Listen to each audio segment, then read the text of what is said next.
Bonjour tout le monde et bienvenue au balado Chicks and Machines. Vous allez l'entendre si vous à l'audio et le voir en vidéo, mais on est au Salon Motoneige Quad de Québec dans le beau de RM Strator qui nous ont accueillis chaudement pour venir faire un enregistrement ici. Au salon et je suis entourée. Annie qui est de retour. Oui, I'm back! Yeah! Pour ceux qui s'inquiétaient, je suis encore en vie. Je vous l'avais dit qu'elle allait revenir. Ouais, ben écoute, des fois là, je suis malade pour vrai, puis que le Benny on the Rocks, ça aide pas. Fait que mais c'est quand même le fun quand tu viens faire des balados un peu sur le Bénilin, là. On a beaucoup ri la dernière fois. Oui, vraiment. Merci Bénilin. On vous invite à commanditer les prochains balados d'ailleurs. Valérie Ménard de la Fédération Motoneige. Merci de l'invitation, c'est fun. Ça fait plaisir. La saison est à nos portes, donc on va jaser de ça un peu. Et Sabrina Blanchette, qui est une pilote de motoneige sur glace en ovale. Salut. On va jaser avec elle aussi de son sport. Donc, vous allez comprendre, on est très dans la thématique motoneige aujourd'hui. Mais j'ai pas rapport. Mais non, tu vas pouvoir nous raconter la fois où tu as monté dans un arbre en motoneige. Oui. C'est là où ma carrière s'est arrêtée. On commence ça, ce balado-là. Le balado Chicks and Machines est présenté par Can-Am, Blainville Chrysler et Demel Chrysler et BC Assure. C'est quand même le fun de filmer dans ce un peu brouhaha-là. Les gens commencent à arriver, c'est le début du salon. On sent la frénésie, honnêtement. Là, on commence à avoir de la neige au sol. Je partais de Montréal, puis je m'en allais sur la 20, puis je voyais à des places, un peu plus vers Québec, qu'il y a de la neige au sol. Je parlais à mes parents tantôt, Annie, au Valinois, là. Il neige, tempête, on voit même pas le bord de la montagne. Fait que la fébrilité se fait sentir. Là, vraiment, les gens ça va être une belle saison, je pense. On dirait, là, je sors mon pif de sorcière, puis d'après moi, on aura une belle saison de motoneige. Et toi, Annie, depuis la dernière fois, là, t'as-tu fait quelque chose de spécial? T'as-tu voyagé? C'est spécial, ça, quand même. C'est spécial. On va mettre son numéro à l'écran. Ben, je vous en ai tellement parlé lors de la dernière saison que je rêvais d'aller aux festivités du 120e anniversaire de Harley. Oh oui, tu nous en as parlé. De la Hongrie. Alors, c'est chose faite. Donc, j'ai fait Autriche, Hongrie, Roumanie. Ça a été exceptionnel, vraiment. Là, coup de cœur pour la Roumanie. Je sais que c'est un pays qui a de l'air un peu... on pense pas nécessairement à aller. On pense juste à Dracula quand on parle de la Roumanie. L'as-tu vu? J'ai été déçue. Ah ouais? Hey, je vais être super honnête avec vous. J'ai été déçue. Moi, je m'attendais à avoir des vierges sacrifiées au château de Dracula. Ben voyons. Non, mais tu sais, comme dans le film, là, tu sais, oui. j'avais vraiment... J'avais vraiment ça en tête. Finalement, c'est super beau comme endroit. Puis là, ce qui nous expliquait qu'évidemment, Dracula n'est pas le seul qui est resté là. Tu sais, Dracula l'Empaleur, fait qu'il y en avait plusieurs autres. Donc, évidemment, c'est pas à son image, le château, nécessairement. Il fait partie de l'histoire, mais ce n'est pas le seul qui est resté là. Oui, son dada, lui, c'était vraiment d'empaler les gens. Oui, d'empaler les gens. Il y a un cimetière, il y a une histoire avec ça, mais... il y en a qui ont quand même des drôles de passe-temps, hein? Oui, chacun ses passions, on juge on n'est pas là. T'as raison. Mais honnêtement, c'était hot. La Hongrie pour les 120 ans de Harley, c'était un super de beau festival. Moins impressionné un peu, je vous dirais, que pour les 115 ans à Prague. OK, ah ouais? C'était beau, c'était grand, c'était festif. Mais, tu sais, je pense que il avait mis plus le paquet pour le 115e, mais là-bas, on a rencontré des gens exceptionnels. Puis c'est ça qui est le fun. Peu importe le sport que tu fais, genre la moto, la motoneige, le quad, ben, tu sais, quand tu rencontres des gens qui partagent la même passion que toi, c'est électrique. C'est fun. Puis il y a du monde que j'avais rencontré au Portugal dans un voyage moto que j'ai retrouvé là-bas. On s'est fait des amis là-bas. Et sur 100 000 personnes, je suis tombée sur une personne qui avait un chandail Léo Harley Davidson au Rami. Ben non. J'étais comme, c'est quoi les chances? L'as-tu pris en photo? Ben oui, j'ai la photo avec le gars, je suis allée le voir, j'allais me présenter. Puis là, il me disait que son frère restait à Montréal, puis qu'il avait acheté ce chandail-là, puis il avait amené. J'étais comme, c'est quoi les chances? Le monde est petit. Vraiment. Fait que non, c'était un beau voyage trippant. Il y a eu beaucoup d'incidents, par exemple. J'étais surprise, mais tu sais, on n'en parle pas beaucoup. Dans des rallyes comme ça, évidemment, on garde tout le temps le beau de l'histoire. Vitesse aussi, mais, les gens qui il y a eu suivent. quelques accidents, dont des Des morts, pour vrai. Oui, dans les... Des morts? Oui, des... Non, mais il y a des morts. Des morts. C'est même pas Dracula.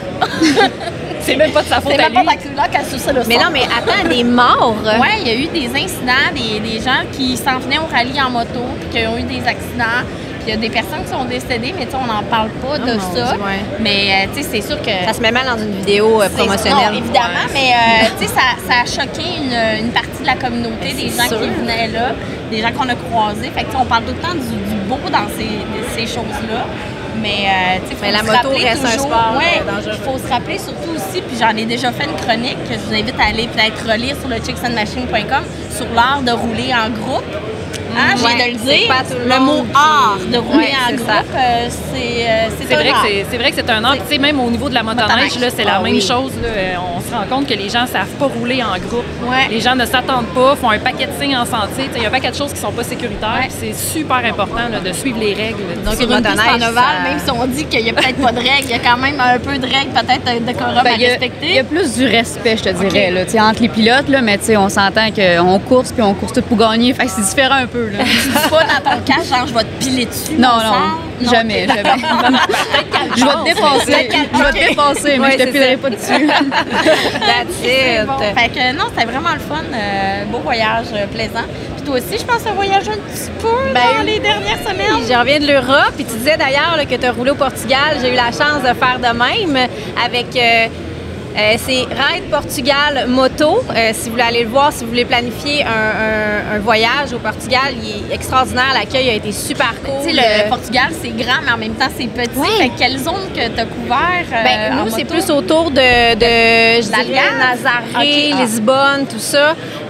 On a fait des books parce qu'on était logés toujours au même endroit. Il fait une offre différente, mettons, des autours en Europe que tu changes à chaque soir d'endroit. Il peut l'offrir, mais là, nous, on faisait des books toujours à partir de la maison. Ah, c'est fun, ça. Oui, mais tu sais, pas tout pacté le matin. Ah non, puis ouais, là, si t'es tu pars pas mouillé. avec ton stock, tu sais, t'es comme... Mais non, j'ai adoré ça. Es-tu allé voir le coucher de soleil sur la plage? J'ai pas vu le coucher de soleil sur la plage, mais on a visité le musée du surf. On a été sur la plage, on a été... Parce qu'à Nazaré, là, pour ceux et celles peut-être qui sont jamais allés, c'est un des endroits où il y a les plus belles vagues au monde pour faire du surf, mais en même temps qui sont excessivement dangereuses. Fait que c'est pour ça qu'il y a le musée du surf là, parce que c'est vraiment incroyable à voir. Fait que c'est à mettre sur sa to-do à un moment donné. Oui, le Portugal, point, là, je veux dire, les paysages sont incroyables. On a visité une grotte, on est allé en montagne. Des grutas. Des grutas. Des grutas. Ça donne le goût, les filles. Là, moi, je tente les deux. Je suis comme, pourquoi je suis pas allée au Portugal? Nous, on s'en va à Ben, Valérie. Ouais, on s'en va à Ben bientôt. Ouais, t'as raison. Ben c'est ça. Fait que oui, en France aussi, j'ai découvert une belle communauté moto féminine. J'ai fait un événement tout en Lyon. Avec tout en moto à Lyon. Tout en Lyon. Communauté de filles motards de la France, vraiment cool. Two Wheels Therapy aussi, eux autres qui offrent une espèce des retraites de yoga moto. Genre bien-être, ouais. Ça, c'est vraiment cool. Christelle, qui est venue d'ailleurs avec moi au Portugal, elle m'a parlé de son œuvre, c'est vraiment cool. Il offre ça pour les femmes, justement, à se retrouver. Tu sais, la vie va vite, on le sait. Il y en a qui ont des enfants et tout. Ils font vraiment ça pour... c'est ça, que les filles se retrouvent, des petits groupes, puis c'est ça, un mélange de moto, yoga, méditation. Une belle façon d'enlever notre charge mentale. Exact. Ouais, pas juste de tordre la poignée, mais entre le moment qu'on tord la poignée puis qu'on arrive chez soi ou à peu importe l'endroit, c'est de décompresser aussi, qu'il y ait une continuité dans notre journée de moto. Je pense que ça peut être le fun comme voyage. Oui, vraiment trippant. Donc c'est ça, mais là, assez parlé de nous, Annie. On a deux invités très intéressantes à la table. On va commencer par Sabrina Blanchette. Avant de sauter dans les pistes, on va aller sur des anneaux de glace. Mais Sabrina, comment ça a commencé cette passion-là? Parce que c'est quand même rare qu'on rencontre des courseurs tout court qui font ça, encore plus des femmes. Toi, ça vient de où? Ben dans le fond, moi, j'ai commencé à 7 ans avec mon grand-père, Gaston Ferland. Puis parce que j'allais aux courses quand j'étais jeune, puis j'allais avec mon grand-père. Puis à un moment donné, justement, à 7 ans, ils m'ont dit que M. Sanson Racing, Georges Chanson, l'équipe que je course présentement, avait besoin d'un coureur. Fait que mon grand-père m'a dit, ma petite fille, elle serait partante. Fait que à 7 ans? Ouais, à 7 ans. Wow! Fait que j'ai comme embarqué pour la première fois, puis j'ai gagné ma première course. Fait que Mais là, tu dis c'est ton grand-père. Ouais. Y avait-tu demandé la permission à tes parents avant de Ouais, mes grands-pères, mes parents, là, ils ont tout à suivi. OK, dans le fond. d'accord. Ma mère, c'est... Ils sont dans ce On voit monde-là maman qui aussi. fait signe de la tête. Ouais, il était d'accord, là, tu sais. Fait que c'est ça. Fait que là, j'avais comme gagné ma première course. Puis par la suite, c'est ça, Georges Chanson, lui, je pense qu'il a cru un peu en moi puis mon potentiel. Fait que durant toutes ces années-là, il m'a fait graduer toutes les catégories d'enfants, juniors. Fait que depuis 7 ans, je course pour Samson Racing. Mais c'était quoi ta première motoneige à 7 ans? Tu sais, les petits 50 cc, les OK. Kili 4, là. Oui. Ouais, wow. Ça a été ça, ouais. Puis après ça, j'ai tombé sur un 120 cc. Puis ensuite, on a gradué dans les 340 juniors, mettons un skidoo pour adultes, mais avec un moteur pour enfants. Fait que non, on a vraiment tout gradué, toutes les catégories pour se rendre où ce qu'on est présentement, là, dans les grosses classes de champions, de championnat du monde et tout, là. Et là, c'est pas des motoneiges comme on retrouve chez les concessionnaires. là. C'est vraiment des motoneiges adaptés pour ça. Ouais, exact. Ils sont pas mal toutes faites, je te dirais, en main, là. OK. Parce que tu vas pas chez Bombardier acheter un skidoo comme ça, puis il faut tout qu'il soit adapté pour toi, ton poids, ta grandeur. Fait que peu c'est comme très la beau Formule aussi. 1, tu sais. Ouais, Ouais. exact. Tout, Ouais, exact. C'est un peu Construit comme autour de ça. toi. Ouais.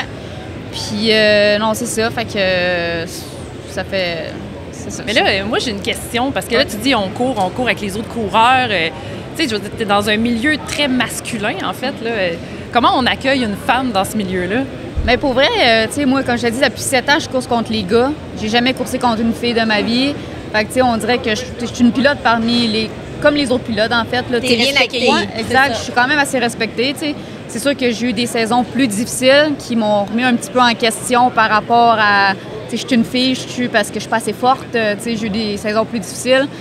Mais écoute, je me suis repris en main, on s'est entraîné fort. Tu sais, je m'entraîne à l'année longue pour ça. Oui, puis- c'est quoi ton entraînement? Ça, c'est... bench. Ouais, je bench. Je bench. Ouais, je bench. Elle bench mais sa je fais pas juste motoneige. ça, là. Non, je te dirais que, tu sais, quand la saison finit, des fois, je prends un mois ou deux assez off, là, tu sais, pour me reposer. Décompresser, oui. Exact. Puis ensuite, ben là, c'est ça, je fais plus de musculation pour reprendre la force. OK. Puis, mettons, je dirais 3-4 mois avant la saison, c'est plus endurance. Parce que, tu sais, nous autres, c'est des courses de 10-15 tours facilement. Fait que c'est Ça plus- représente quoi en temps? C'est pas long. parce C'est que, pas long? Non, c'est... Je te dirais, une quinzaine de tours, ça prend 5, 6, 7 minutes maximum. OK, OK. C'est Très pas long, rapide. mais c'est parce que c'est rapide. C'est exigeant, j'imagine, Ouais. physiquement. Là. Exact. L'été, est-ce que tu as un moyen de pouvoir pratiquer ta discipline? Faut-tu que tu t'exiles en Alaska? Ou fais-tu autre chose? Ouais, exact. Ben, l'été, en fait, tu peux pas pratiquer la motoneige. OK. Là, je suis comme vraiment arrêtée toute l'année. Je fais juste m'entraîner à la salle d'entraînement. Puis sinon, je fais des courses à terre battue, en ovale l'été, avec une voiture. Ah, Fait que, tu sais, nice. je course vraiment à l'année longue. Fait que je garde le beat un peu de l'ovale, puis des lignes de course, puis un peu de tout ça. Mais Puis tu sais, la moto sur glace, ça t'a jamais tenté? Ouais. écoute, je vois ça C'est à de plus Valco. en hein. plus populaire, Ben oui, les ben courses oui. de moto sur Ouais. glace. Il ne doit pas avoir bien de femmes non plus. Là. Non, il n'y en a pas vraiment. On a besoin d'ambassadeurs. Là. Non, mais je vois ça aller à Valco puis tout, là, je trouve ça a l'air vraiment cool. C'est sûr que si à un moment donné, j'aurais une ride, j'aimerais ça, essayer ça, tu sais, je vois le lance feeling. l'appel. là. On est en train de lancer l'appel Ouais, pour un c'est commanditaire. Et puis, amène-nous un peu dans ton univers. Comment ça se passe quand tu es dans une compétition, ta journée? Est-ce qu'il y a des courses pour le classement de où on part ou comment ça fonctionne? Ben mettons on comprend Eagle River au championnat du monde là, en début de saison. Tu sais, on est 80 inscriptions. OK. Ils prennent le top 10 pour la finale du dimanche. Fait que, tu sais, le jeudi, mettons, c'est les time trials, c'est des temps chronométrés. Tous les pilotes, ils passent, ils prennent le top 30, puis les autres sont déjà out pour le week-end. Ah, Fait que, ouais. tu sais, il faut que tu te qualifies, il faut pas que tu brises, il faut que tu fasses un bon temps parmi les 30 premiers. Puis ensuite, le vendredi, mettons, là, c'est les qualifications pour le samedi. Fait que, tu sais, tu passes par plein de qualifications pour faire la finale, mettons, du vendredi soir. Fait que là, t'en as 16. Les 16 qui se sont qualifiés, c'est quand même assez compliqué, là, parce qu'on est tellement beaucoup là-bas, là. Ouais. C'est rare qu'on ait 80, là. Mais c'est ça, les 16 vont en finale, mettons, puis le gagnant vont directement en finale le dimanche pour le championnat du monde. Puis les autres passent le samedi par toutes les qualifications. Fait qu'ils prennent le top 10, dans le fond. OK, Fait que, tu sais, OK. c'est vraiment, tu sais, c'est ça, faut vraiment que tu sois... tu sais, Tête ouais. dès le début. Là. c'est ça, faut pas que tu brises, faut que tu checkes ta motoneige, faut que tout tombe parfait, parce que souvent, quand tu brises, là, tu viens de perdre tes chances. Non, c'est ça. Mais ça doit quand même être un gros investissement. Là. Tu sais, on parle de beaucoup de coûts, j'imagine. Là, tu dois avoir sûrement des motoneiges de remplacement s'il arrive un bris. Un mécanicien. Il faut que tu prennes un mécanicien, des pièces. Oui, c'est ça. En plus, Gull River, c'est comme à Wisconsin. Fait que c'est à 20 heures d'ici. Fait qu'on part avec 2, 3, 4 motoneiges. En plus, je fais quand même plusieurs classes là-bas. Fait que, il faut vraiment qu'on soit prêt. Notre gang est tout le temps là avec nous autres à chaque année. Peut-être une équipe de combien? Ben écoute, l'année passée, on n'était pas gros parce qu'on a eu, avec les affaires de COVID puis tout aussi, le niveau d'année, là, ça a comme chié un peu, mais moi, t'avouer que, on part ma famille ensemble avec les mécaniciens de moteur, Howard, Gifford, Sanson, on est une petite gang là, qui suivent, là, fait que c'est quand même cool. T'es bien entouré. Ouais, je suis vraiment bien entourée là-dessus, ouais. Et là, ça m'amène à te poser une question parce que, écoute, j'ai fait une chronique à BPM Sport où j'ai parlé de toi, de ce qui est arrivé cet hiver parce que tu as gagné une compétition assez importante. Oui, je dirais ça. Tu sais, comme que tantôt je parle, le champion du monde, mais l'année passée, on s'est qualifié parmi le top 10. Puis la finale du dimanche, on a réussi à le remporter. Fait qu'on est devenu championne du monde, dans le fond, dans la catégorie 440. Ouais. Je pense que ça mérite des applaudissements. Incroyable. Ouais, fait que, tu sais... C'est drôle, parenthèse, je trouve ça le fun parce qu'elle dit on est devenus, tu sais, c'est vraiment pas juste elle, c'est l'équipe, là, ouais. C'est l'équipe qui gagne beau. ça, je trouve ça. Exact. Oui, je pilote, mais tu sais, mon équipe qui a fait un travail incroyable là-bas, là, fait que non, c'est ça. Puis... Comment ça a été perçu que tu gagnes? Ben écoute, le monde au début, ils ont essayé de nous disqualifier. Moi, t'as l'avoué, ça n'a pas été... Ah ouais, hein? Il y a une histoire un peu tordue avec ça, avec une affaire de tape sur ton casque. Ah, OK, ouais, ça, c'est l'autre année d'avant en plus. Chaque fois qu'on y va, on a des problèmes là-bas. Ils essaient de nous disqualifier. Puis, d'après moi, ils n'aiment pas ça, peut-être qu'une fille gagne, là, ou je sais pas. On est Québécois en plus. Ouais, c'est l'orgueil aussi, peut-être, je sais pas. Je pense que c'est ça, mais ils ont essayé de trouver des bobos sur ma motoneige. Fait que mon championnat était comme en péril. Oui, c'est ça. Hey, mais ça doit être extrêmement stressant de vivre ça. Tu viens de gagner. Puis là, tu te fais dire, ouais, on n'est pas sûr que finalement tu as gagné. C'est ça. Fait que là, j'ai pas fait comme célébration. J'ai pas eu de trophée. Fait que le lendemain, je m'en allais sur la route. Puis je descendais. Puis ils m'ont appelé pour dire que finalement, tout était correct. Puis que j'étais championne. Mais j'étais comme, OK, ouais, je suis sur la route. Je peux pas. Tu sais, j'ai pas pu célébrer comme je l'aurais voulu, mettons, le soir même là-bas. Là, avec le champagne, ça. Non, exact. Oui, on n'a pas pu faire ça.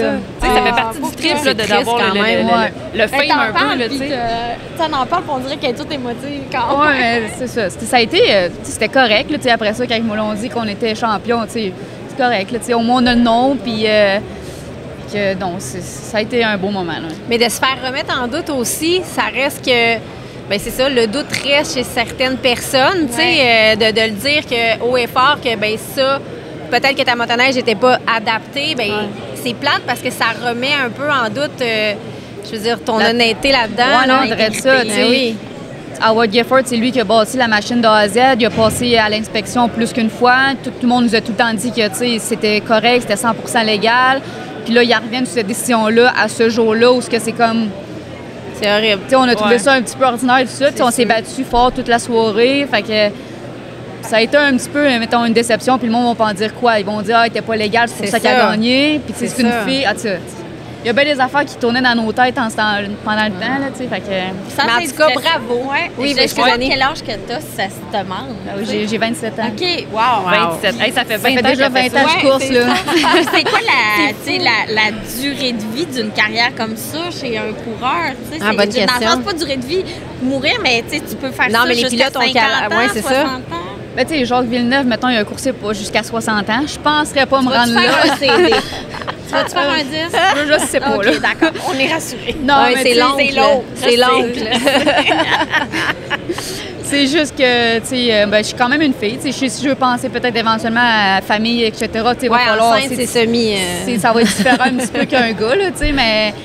Je suis pas prête tout de suite d'arrêter. Ta fille t'a dit, mettons que tu as une fille, là, maman, là, je veux faire la même chose que toi. Tu lui dis-tu oui, all-in, ou tu as des petites réserves puis tu vas être craintive? J'ai pas d'enfant, mais je te dirais que. Je dirais que. Vas-y, tu sais. OK, c'est bon, elle a même pas hésité, hein? C'est bon. Je te dirais, vas-y. Écoute, moi, j'ai voulu faire ça, puis mes parents m'ont laissé faire, fait que je pense que je ferais la même chose. C'est pas la grand-mère qui va la pousser, par exemple. Non, sûrement pas. Ma mère est... Ben, c'est de l'implication beaucoup pour les parents, là, j'imagine, parce que quand tu commences à 7 ans, là, on s'entend, tu conduis pas. Là, ça prend des gens pour t'amener à ces compétitions-là, pour t'aider justement à performer, à trouver des commanditaires. Oui, exact. Là, nos courses, là, à part Valco, c'est en Ontario, aux États-Unis. Fait que les dépenses, etc., là, ça coûte extrêmement cher. Fait que mes parents, ils ont tout été derrière moi. Là. Une saison, monétairement, combien ça peut te coûter? Écoute, je sais pas, parce que c'est pas moi qui payais tant de temps. C'est tout à mes parents, je peux pas te dire, mais... On a des gestes de tête ici, là. Ouais, c'est ça. C'est les fins de semaine coûtaient cher, mais écoute... Sa mère a vendu 2 reins. Je pense que là, avec l'année passée, qu'est-ce qu'on a accompli, mes parents sont fiers d'avoir fait ce qu'ils ont fait. Là. Ben j'imagine. Tu sais, je veux dire, pour toi, c'est un accomplissement, mais pour l'ensemble des femmes qui veulent peut-être essayer de vivre ça un jour, c'est juste un accès. Ben oui, que tu donnes, c'est vraiment le fun. Tu as dû inspirer beaucoup de filles à se lancer ou à vouloir se lancer dans... Peu importe le sport, là, peu importe la compétition, comme tu dis, d'en voir qui performent un peu partout, tu te dis, ben pourquoi pas moi aussi? Oui, exact. T'sais, comme dans notre équipe maintenant, depuis quelques années, on a une nouvelle, là, Alicia Robitaille. Ses parents, c'est nos amis, puis... depuis que je course, dans le fond, j'étais son idole. Je suis encore son idole, justement. Puis elle est rendue dans notre équipe parce qu'elle a dit, moi aussi, je veux courser pas. Puis, fait que, tu sais, maintenant, elle a fait la classe junior 340, tout ce que moi, j'ai passé. Puis elle est rendue en Formule 500 depuis 1 an. Puis elle aime ça. Puis écoute, fait que, je me dis, tu sais, c'est cool, là, tu sais, ce que je peux. Belle inspiration pour bien aider. Et là, on est dans le kiosque RM Strator, je l'ai dit. C'est quoi? Parce que tu as un lien avec eux, là. Oui, exact. Je pense que, je sais pas, ça fait combien d'années, mais eux autres, c'est mes commanditaires. OK. Puis je pense que c'est depuis les débuts, parce que Georges Chanson, lui, je pense que son ami Sean, ils se sont rencontrés, en fait, là, puis ils ont voulu faire affaire avec moi. Puis je pense que depuis le temps, là, ils me font confiance à chaque année, puis ils voient le potentiel, puis à chaque année, ils sont avec nous comme sponsorship. C'est précieux, ça. Ah ouais, vraiment. Là. Un gros merci puis un gros félicitations. Tu peux être très, très fière de toi. Puis comme on a dit, tu as dû inspirer pas mal de femmes à performer puis à continuer puis à peut-être se lancer aussi. Merci. Tu restes avec nous. Ouais. Et là, on va prendre juste une petite pause et on revient dans quelques minutes. Depuis sa fondation il y a plusieurs années, BC Assure s'est forgé une réputation d'excellence en matière d'assurance au Québec. Depuis maintenant 63 ans, avec leur équipe de 85 employés qualifiés, ils desservent pas moins de 25 000 clients au Québec. Besoin d'une assurance pour ta moto, ta motoneige, ton quad ou tout autre loisir?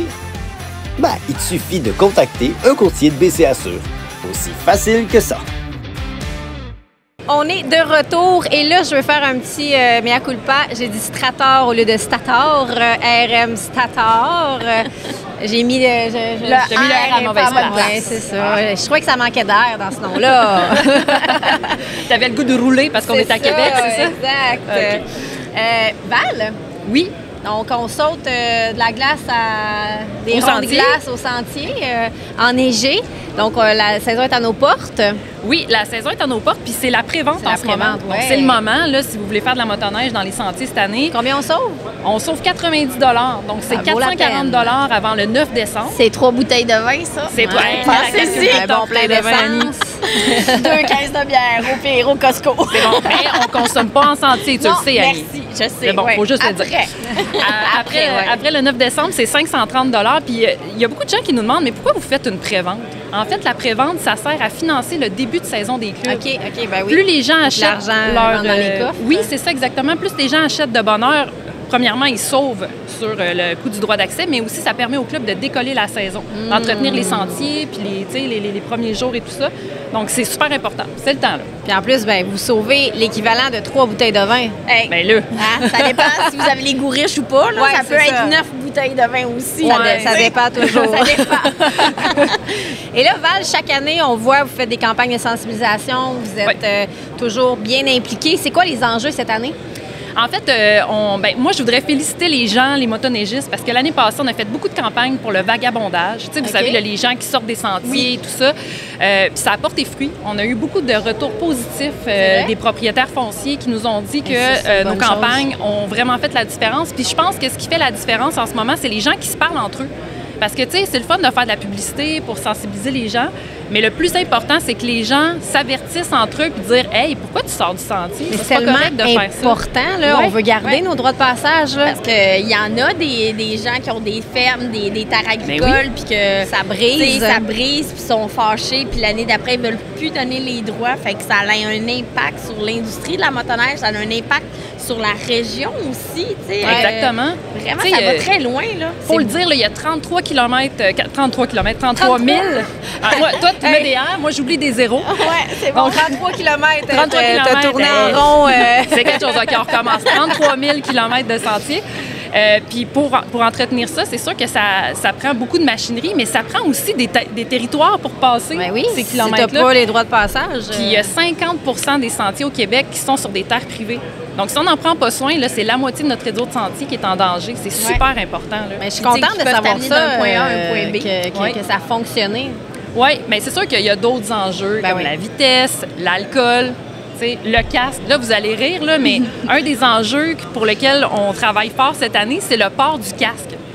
Oui, le Max, il me regarde comme ça. Y a-tu du monde qui roule en petite bolle de Harley? Mais pour vrai, il y a vraiment des gens qui roulent sans casque. Sur les sentiers? Sur les sentiers. Il y a surtout des gens qui... Hors piste ou dans les sentiers? Non, dans le sentier. Puis il y en a beaucoup qui n'attachent pas leur casque. Tu sais, ils manquent de temps, ils n'attachent pas leur casque. Mais c'est super important. Imagine tout ce qu'ils font avec ce temps-là, puis ils gagnent. Il n'y en a pas attaché leur casque. Tu vas t'allumer une cigarette beaucoup plus vite, voyons. Non, mais tu sais, attachez votre casque et portez-le bien. Et surtout, portez un casque qui est conforme. Ah oui, parce que ça coûte cher, hein? Si vous faites pogner en sentier avec un casque qui n'est pas conforme. C'est quoi un casque pas conforme? C'est l'année de fabrication? Es-tu brisé ton casque? L'année de fabrication aussi. Les CSA, DOT, puis trucs, là, des affaires là, qui sont sur la loi 71 et sur toutes les lois de casque que je ne connais pas par cœur, mais informez-vous. Je veux dire, c'est votre tête, c'est super important. Je dis souvent, moi, tu casses un bras, le bras, il se répare. Oui, tu fais des dommages à ton cerveau, c'est plus dur à réparer. C'est pas un plâtre, puis merci, bonsoir. Là. Non. C'est important d'en prendre soin, mais des gens qui roulent pas de casque en sentier, T'as-tu le temps, toi, Sabrina, de faire de la motoneige en sentier ou pas du tout? Pas du tout, je suis tellement trop occupée que... Non. T'as-tu déjà essayé? Ou... Ouais, des fois, je m'amuse. Mettons, j'ai un week-end... Ouais, ben c'est ça l'affaire. Ça tourne pas assez. Ça va pas. Faut respecter les limites de vitesse. Fait que, tu sais... Ah, compris. Ouais. Faut faire attention. Puis, tu sais, pour me promener, moi, je ne pas tant que ça. T'avouer, là. Ben, t'es une fille compétitive, là, évidemment. Là, fait que ça te prend un défi quelconque. Là. Ouais, non, c'est plus ça. Mais, tu sais, j'haïs pas ça pareil. Là, c'est une fin de semaine, des fois, ça peut être cool. Là. Ben oui. On tourne en rond. Je vous ai pas dit, là, mais on a eu la confirmation aujourd'hui qu'il y a eu une entente avec la ZEC Martin-Valin. Oui. Puis le Club des caribous conscrits au Saguenay. En fait, je vous explique, c'est que les gens qui se déplaçaient dans la ZEC devaient payer justement le droit de passage pour entrer dans la ZEC, mais il y avait leur droit d'accès. Ils avaient déjà payé. Oui, c'est comme tu payes à deux places. Et ça a été le sujet de l'heure l'hiver passé sur les Monts-Valin. Et je comprends les gens de ne pas être contents. Que de ça. Mais oui. C'est normal, mais là, on a eu des discussions, mais en tout cas, les deux instances ont eu des discussions entre eux. La Fédération a assisté à tout ça, puis là, on a trouvé un terrain d'entente pour cette année, donc on est super content de l'annoncer. Donc, les gens qui achètent leur droit d'accès pour aller sur les sentiers fédérés pourront aller à la ZEC Martin-Valin. Évidemment, si des gens qui font du hors-piste, qui n'ont pas leur droit d'accès, ils doivent payer, puis ils ne peuvent pas passer par les sentiers. Parce qu'on va le dire, là, c'est 900 $ une contravention pour un droit d'accès en sentier. 900 $. Ça coûte très cher. C'est une Dom Pérignon, ça? On calcule en Champagne ici. Et puis, Val, tu parlais d'enjeux de vitesse. C'est vraiment un fléau sur nos sentiers? Oui, bien en fait, oui, la vitesse, mais c'est surtout la vitesse qui n'est pas respectée dans certaines zones. OK. Tu sais, on le sait, quand on est à moins de 30 mètres d'une habitation, c'est 30 km/h. On a aussi des zones à 50. On a des zones, puis tu sais, la vitesse maximale, c'est 70. Mais les gens ne conduisent aussi pas selon leur capacité. Oui, ça, c'est vrai. Parce que c'est des machines puissantes, puis on met des gens qui conduisent pratiquement pas sur des machines qui ont une puissance incroyable. Ouais. Puis après ça, ils s'en vont super vite en sentier, ils ne tiennent pas du bon côté. Et ça revient à ce qu'on disait aussi, tu sais, de rouler en groupe. Mettons, tu pars en motoneige avec des gens qui sont habitués d'en faire, puis toi, tu es moins habitué, tu es un débutant. Bien, souvent, les gens avec qui tu vas être, ils vont se foutre de toi, qui es débutant. Là, tu veux suivre pour pas être un poids. Tu vas dépasser tes limites, puis c'est là que les incidents causer et j'en suis la preuve vivante. Ouais, tu veux dire que tu étais celle qui allait trop vite par rapport à ses capacités? En fait, ouais, c'est ça. Je voulais ça suivre, non, mais je voulais suivre la gang. Puis, tu sais, Elle s'est dit, je pourrais essayer, voir de prendre un shortcut dans un arbre en montant. Ah. J'ai jamais essayé ça, tu vois. Non, mais c'est ça. Ne faites pas ça à la maison, s'il vous plaît. Mais non, mais c'est vrai. Il faut respecter nos limites. Ouais. Puis quand on part avec un groupe, peut-être de ne pas mentir ou d'être honnête sur d'être à l'aise avec le fait, nos capacités. Puis dire, hey, moi, c'est ma première fois ou j'en fais vraiment pas souvent, c'est une fois par année. Ou j'aime pas aller vite, carrément. Puis à la rigueur, si les gens veulent pas respecter ton rythme, ben c'est plate, là, mais... T'es pas avec la bonne gang. T'es pas avec la bonne gang, oui. Mais j'ai aimé ça, Cindy, quand t'as parlé de la droite. Parce que ça t'est sûrement déjà arrivé de croiser des gens, puis on appelle ça croiser le patin. Là, Ça, il y a beaucoup d'accidents qui sont causés par ça. C'est pas parce que t'es pas seul en sentier. Non, mais c'est ma plus grande peur quand je vais à motoneige, c'est les autres. Je fais attention quand je vois pas de l'autre côté de la courbe. J'ai vraiment peur des autres gens parce que faire un face-à-face en motoneige... Ça pardonne pas. Mais non, cette peur-là fait que tu es peut-être moins téméraire. Ah, absolument, 100%. C'est bien ça de conserver cette petite crainte-là parce que tu vas être moins... à moins pousser, en fait. Là. Oui. Hey, moi, tu parles de peur, là, puis être téméraire, là, ça me fait penser à Sabrina. Toi, t'as-tu peur? Non, j'ai pas peur. J'en ai après 20 ans, j'imagine que la peur s'était estompée. J'en ai eu des cascades, puis on parlait de casse tantôt. Oui, c'était important parce que les commotions, là, j'en ai eu une couple. T'as-tu fait des bons accidents qui t'ont empêché, mettons, de continuer ta saison? Oui. Là, mettons, je pense que c'est 9 ou 10 ans à Valcourt. La courroie a brisé. J'ai eu un bon accident. J'avais 6 fractures au bassin, 2 vertèbres. Tibia, cheville, orteil, j'étais cassée. Cassée. Non. Pas comme les vieux quand c'est humide, là, ça m'a elle est encore jeune, elle est encore jeune, mais c'est plus la tête, là. OK. Oui, bien, quand tu accumules les commotions, à chaque fois, c'est pire, puis il y a des risques. Ça, je le ressens de plus en plus, mais c'est important un casque. Oui, c'est important, c'est pas rien qu'on en parle. Un bon casque. Un bon casque. Et puis Val, tu roules quoi cet hiver? Ah, mon Dieu, je le sais pas encore. En fait, c'est sûr que je vais rouler pas mal tout ce qui se fait sur le marché. C'est ça ma job. Mais je dois dire que j'ai particulièrement hâte d'aller au snowshoot encore cette année. Oui, c'était une méchante expérience l'année passée. C'est tellement nice. Mais pour les gens qui ne connaissent pas ça, peut-être nous expliquer un petit peu c'est quoi le snow show. Ben, c'est les fabricants en fait qui se rencontrent pour faire tester les machines qui sont sorties ou pas. Il y en a qui sont sous embargo, il y en a qui non. Oui. Donc, c'est vraiment, puis c'est beau. C'est beau. C'est au Montana, on a les montagnes en arrière-plan, puis on essaie les nouvelles machines. C'est toutes des prototypes, c'est toutes des machines zéro. Tu sais, ils ont tout le numéro de série zéro. Montana, il va? Oui, elle est tout le temps là, elle fait des shows à tous les soirs. Mais non, bref, ça nous permet... Tous les soirs, Anna Montana. C'est vraiment mon genre de musique, en plus. Mon Dieu, si ma fille écoute ce podcast-là, elle va m'haïr pour le restant de mes jours. Mais non, c'est ça, le Snow Show, c'est vraiment un événement incroyable. Puis ça nous permet justement de revenir puis de pouvoir faire des articles sur tous les nouveaux modèles puis d'en parler sur toutes les plateformes. T'sais. Puis là, toi, Cindy, cet hiver, t'as-tu des destinations motoneige déjà de booker, de planifier? Cet hiver, Gaspésie, assurément. Probablement Nouveau-Brunswick. En tout cas, je suis dans la logistique en ce moment parce qu'on a... mais c'est vrai, je vais faire la route blanche. Ah, tu fais la route blanche? Oui, je m'en vais faire la route blanche cool. dans le cadre du show de Chicks and Machines autour du monde. J'espère que tu es prête. Il paraît que c'est vraiment pas facile. Oui, mais on a une longue période de temps quand même. Mais je vais y aller avec... absolument. Là. Ça, je disais tantôt, on dirait que plus je vieillis, plus je suis frileuse. Puis qu'à chaque hiver, je rajoute un morceau chauffant. Là, à un moment donné, je vais avoir le kit au complet. Tu vas faire fondre la neige. C'est ça, je vais faire fondre la neige. Ils n'ont pas sorti encore de sous-vêtements chauffants. Beaucoup de petits voyages ici et là pour cet hiver. Là, j'ai bien hâte. Sur ce, merci beaucoup, Val. Ça me fait plaisir. Tu reviendras. J'aimerais bien ça. J'aime ça venir voir. Un gros merci. Merci super inspirante. Ton histoire est belle. C'était vraiment le fun de te recevoir. Annie? Je m'ennuyais de faire des blagues. Oui, moi, je m'ennuyais de toi, là. Oui. Ça faisait longtemps. J'étais brisée la dernière fois. Là, ça va mieux, visiblement. Elle est réparée. Donc, merci beaucoup de nous avoir écoutés. Vous pouvez nous liker, partager si vous aimez ça. C'est notre paye. On aime ça. Commenter. Si vous avez des questions, des idées de sujets, allez-y. C'est ça, suivez-nous. On est content de vos vues semaine après semaine. Puis on a une nouvelle page Instagram aussi. Oui, mais c'est vrai, vas-y. Non, mais une nouvelle page Instagram qui est la boutique, dans le fond, la shop de Chicks and Machine, où il y a des nouvelles collections. Ça va vraiment être on est en train de renouveler l'image. Les vêtements, puis il y a des nouveautés que vous allez pouvoir voir. Puis si vous venez... vous allez sur le site de Chicks and Machine aussi, vous allez tout voir ça. Fait que on départage de shop Chicks and Machine, le contenu. Fait que plus axé sur le lifestyle Chicks and Machine. Alors allez suivre ça sur le compte Instagram Shop Chicks and Machine. Shop Chicks and Machine. Yes. Un gros merci tout le monde. Merci à nos commanditaires Daimler Chrysler, Blainville Chrysler, Can-Am, RM Stator, chez qui on est aujourd'hui, que j'ai dit pas de R, la Fédé Motoneige et bien sûr BC Assure. Un gros merci à tout le monde et on se voit au prochain épisode. Ciao, bye! Merci à tous nos partenaires sans qui tout ça serait simplement impossible. Merci à Can-Am, BC Assure, Blainville Chrysler et Daimler Chrysler et Advance Sim Racing.